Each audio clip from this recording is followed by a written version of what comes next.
కమ్మని పప్పు కాచిందెయ్యి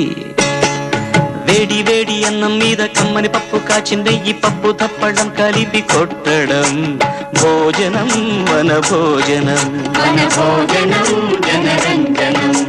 తల్లి తోడు పిల్ల మేక తల్లి తోడు పిల్ల మేక ఆలు మగలు అత్త కోడలు బాసు బంటూ ఒకటేనంటూ కలవడం భోజనం